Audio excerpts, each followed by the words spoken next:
Let's talk a little bit about the history now. People talk about your long reign as the Citrix CEO and being there from day dot, developing the company and those types of things. People seem to always focus on that, but the reality is you haven't stopped since Citrix. We're talking DigitalOcean CEO, president of WorkSpot as well, and a bunch of other fingers in multiple pies getting involved with the technology and industry, and you never do stop.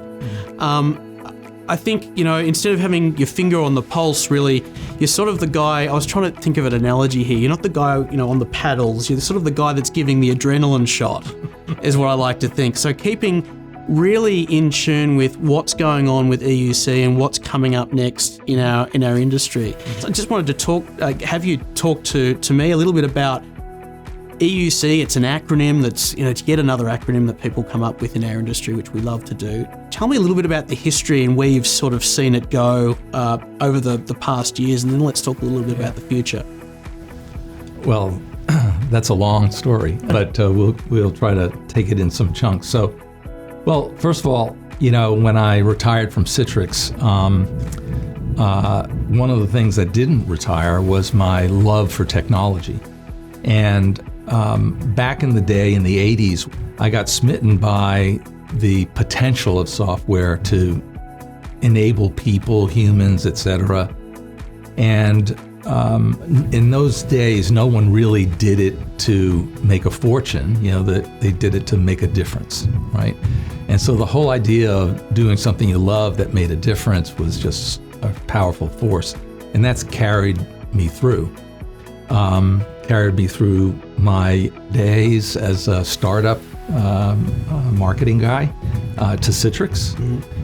And then took a little time off. I joined some boards, public boards, private boards, ran DigitalOcean for a while, and recruited my successor so they could go public and keep growing. I've had a really interesting seat along the way to observe all the change in technology, the change in customer needs and the kinds of problems that they face. And to do it as part of a team that is very passionate about it and not doing it for the money, but doing it for the love and as I think Steve Jobs said, to put a dent in the universe. This whole notion of EUC, I don't even know who invented this term. I really don't love it, and I think that the only people who use it are the people who grew up in the virtual desktops, apps, VDI world.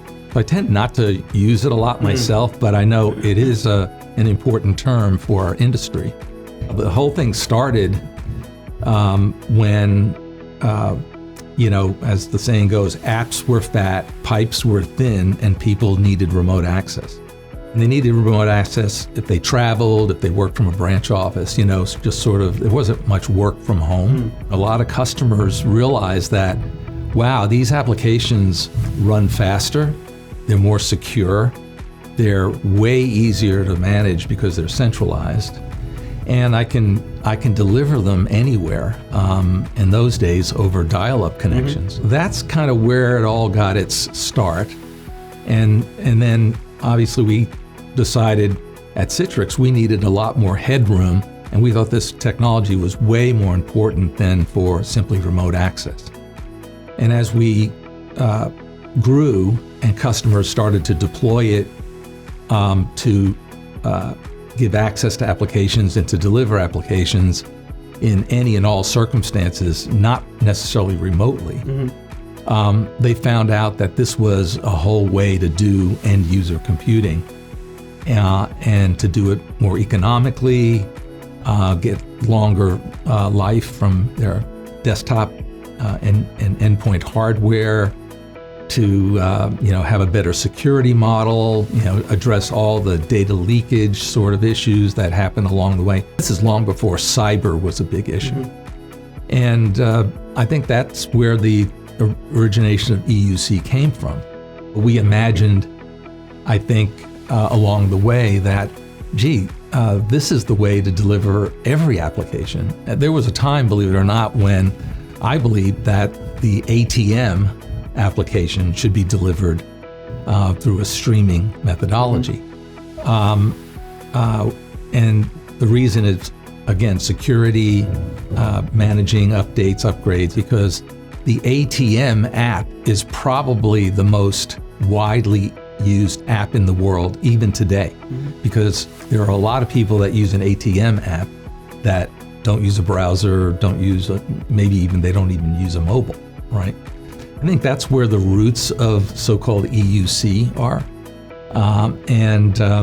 I think where it's going is where we really imagined it going, because there are a lot of new technologies, really sort of the hybrid multi-cloud platforms that are going to enable something I like to call the worldwide computer, all right?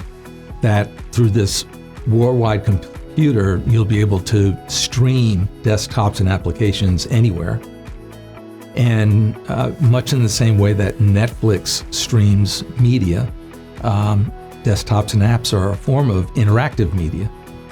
And this worldwide computer will be the platform for what I like to call the new EUC, and that's the Enterprise Utility Computing Service.